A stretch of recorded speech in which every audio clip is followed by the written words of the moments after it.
Seiken Densetsu 3 released back in 1995 in Japan and would be commonly known among the Western audiences as Secret of Mana 2. This entry in the Mana series is considered by many to be the most underrated of RPGs on the Super Nintendo, and possibly the best entry in the Mana series entirely.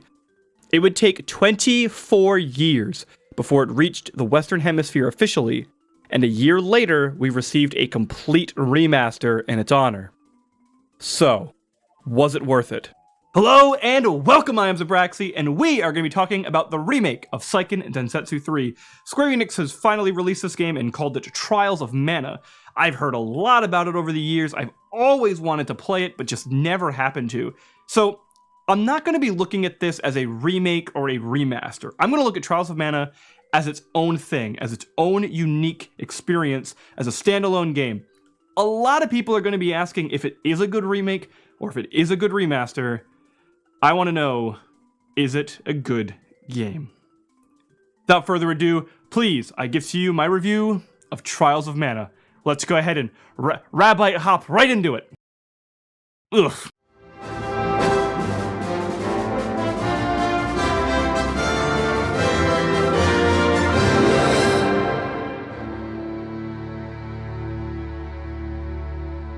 Entering the world of Trials of Mana was like meeting an old friend you didn't realize you missed so much until you saw each other again.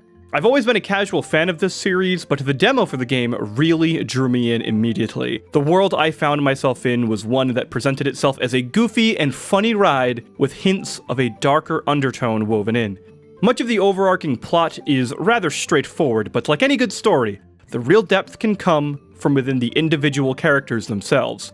There exist 6 different playable characters in the game, but you're only allowed to choose between 3 at the start. The trio the player selects become the catalyst for the plot, and you're presented with different angles and perspectives through the eyes of these 3 characters. Some fun can be had here because of this due to the fact that each player's experience can be slightly different, and the way each player's party interacts with the world will also sway just a bit given all the characters' different personalities. Oh, and man, is each character pretty different. The party I chose for my playthrough was Duran, Hawkeye, and Reese. Duran is very much a typical JRPG protagonist, a tragic hero who only wants to get stronger and stronger to save his kingdom. Hawkeye is the very suave and charismatic thief who's attempting to save someone he loves from a curse that could end their life at any moment. Princess Reese hails from the land of Amazon-style tradition and has given the priority of saving her kidnapped brother, despite her kingdom being in dire need of assistance following an assault.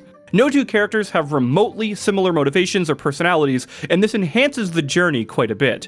And then there's Kevin, who's trying to res his dead dog.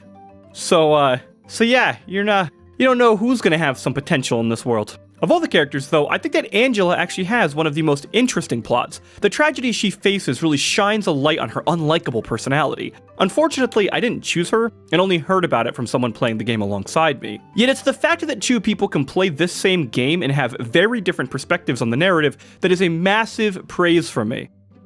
And then there's Charlotte.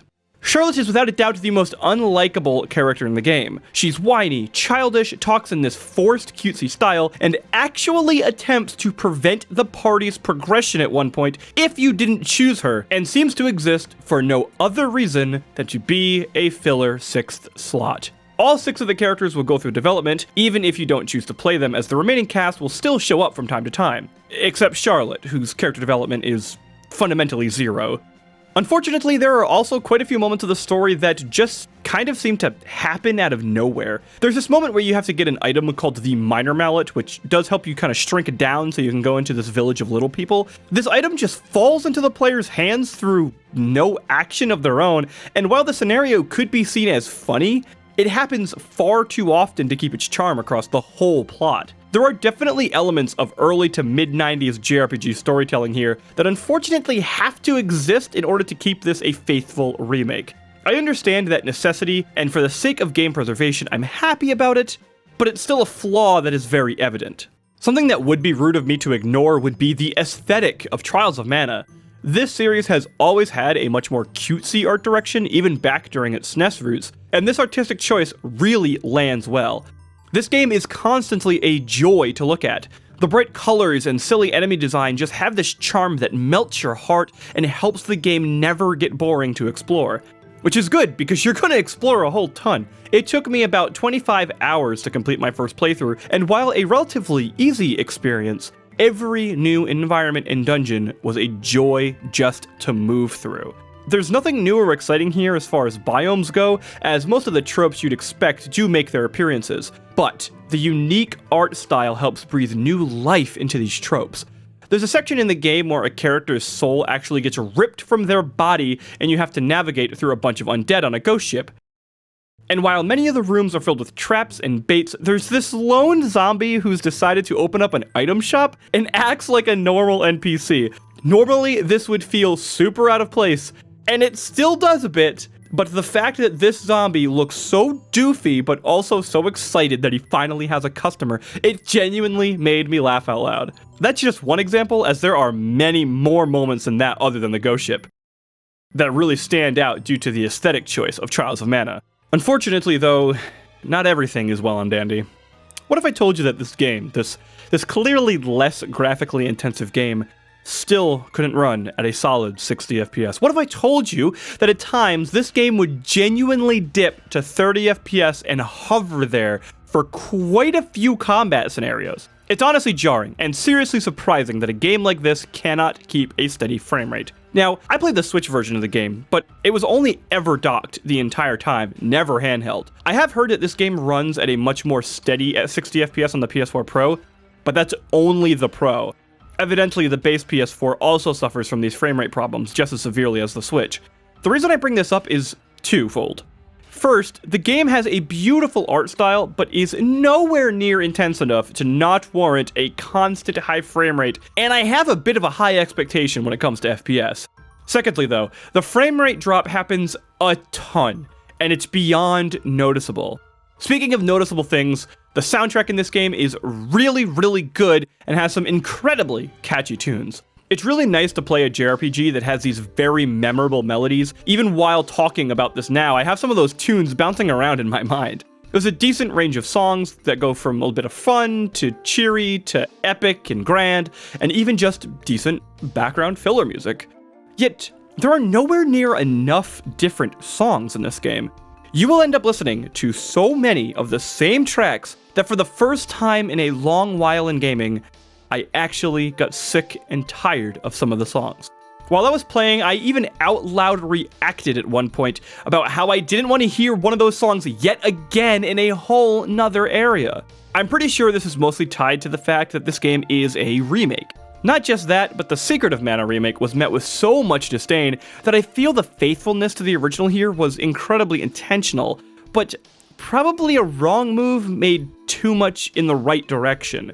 You actually have the option to listen to the original soundtrack rather than the remake version, which is a great choice. However, I think there's a fine balance that could have been made here. More original tracks would have helped. Or maybe, even for the fan faithful, more variations of tracks based on the old OST would have been a great compromise. Yet the thing that sank its hooks into me and wouldn't let me put the game down is the combat. Wow. This game is addicting and enjoyable to play. Through much of my time playing through Trials of Mana, I kept thinking about the quote from Leonardo da Vinci that says, "Simplicity is the ultimate sophistication." This is the best short description for the Trials of Mana gameplay. Combat revolves around 4 major functions: jumping, dodging, light attack, and heavy attack. Something also nice is that you can dodge cancel the heavy attack, which keeps mobility to a maximum, and is something that actually many action games still don't do to this day. You can combo between light and heavy attacks, and different combos can provide different benefits. Certain combos result in more AoE hits, others result in more single target damage, and others can even knock the enemy back, giving you more room to breathe. Combos start off rather simple and somewhat unnecessary in the beginning of the game.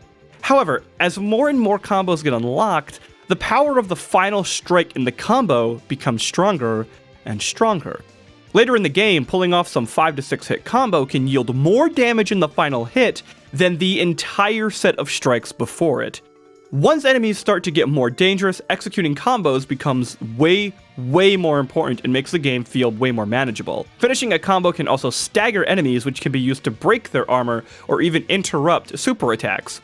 Staggering an enemy so many times consecutively and landing so many hits in rapid succession can also stun the enemy, and this includes bosses.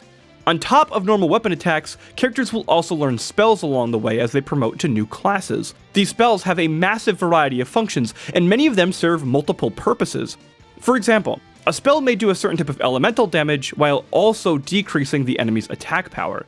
On top of spells, there are also class strikes. Near the bottom of the screen, you'll see some bars labeled CS, which is a resource you can use to execute incredibly powerful moves unique to each character. Also, each time a character changes into an upgraded class, they can unlock another CS bar and another new class strike that costs more than the previous. These strikes again serve multiple different purposes and benefits to the party. Being able to bounce between attacks, utilizing items, throwing off spells, and using class strikes keeps the combat in this beautiful flow that almost feels like you're playing a well-tuned instrument. Honestly, in terms of raw combat mechanics, excluding character customization here, this game's combat actually felt smoother to play than even the FF7 remake.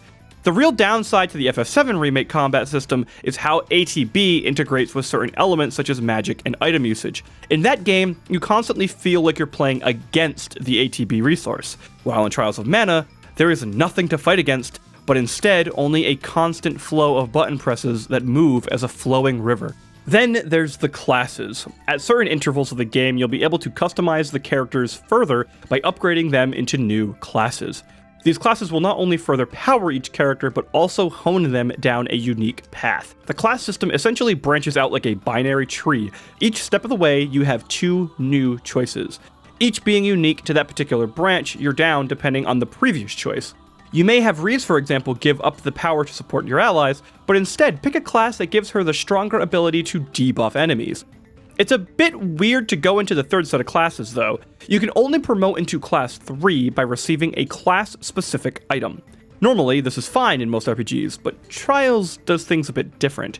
In order to get the specific class item, you must get a certain type of seed to drop. Seeds are essentially items that when opened, provide you another random item. I'm sure you can already tell where this is going. So in order to get the class item, you have to get a certain type of seed, which will grant you a random class item out of it.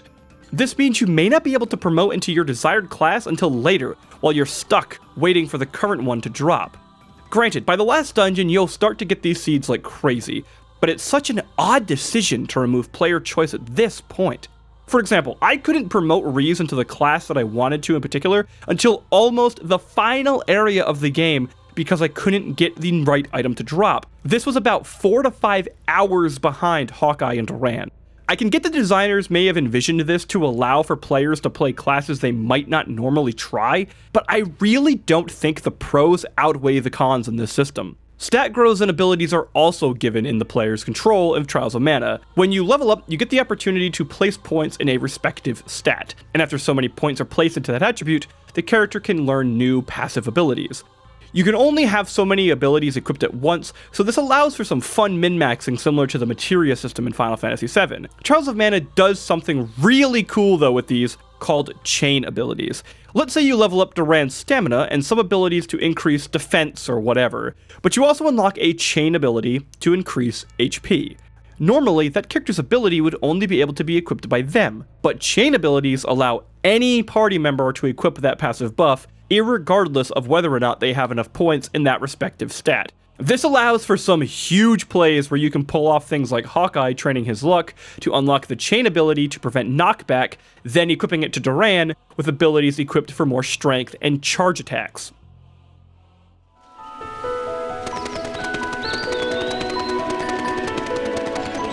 Overall, Trials of Mana was a pleasant experience. While the game is straightforward in many ways and doesn't push the boundary in any real particular direction, it capitalizes on a beautiful simplicity. This title knows how to be just addicting enough to keep you wrapped up in its incredibly engaging gameplay, and it loves to throw an overabundance of charm at you. Despite some performance issues and soundtrack redundancy, this is an incredibly pretty game that fans of JRPGs could absolutely fall in love with. Thank you so much for watching my review of Trials of Mana. If you enjoyed the video, please hit that thumbs up button. It really helps me figure out what I do well and what you enjoy. So I want to keep doing that stuff. Also, if you want to see more, please hit the subscribe button. I got some more reviews coming, some more skits coming, some more miscellaneous stuff coming, some more first impressions coming. I got a lot in the back, and I got a lot more coming in the front. Also, please take a look at my social media stuff in the description below. I've got Twitch, I've got Twitter, I've got Discord. I got a lot of stuff down there, and I'm really bad at plugging my social media, but thank you, commenter, for telling me to plug it more. So I did. I hope you're proud of me, and I will do it because you're right, I should.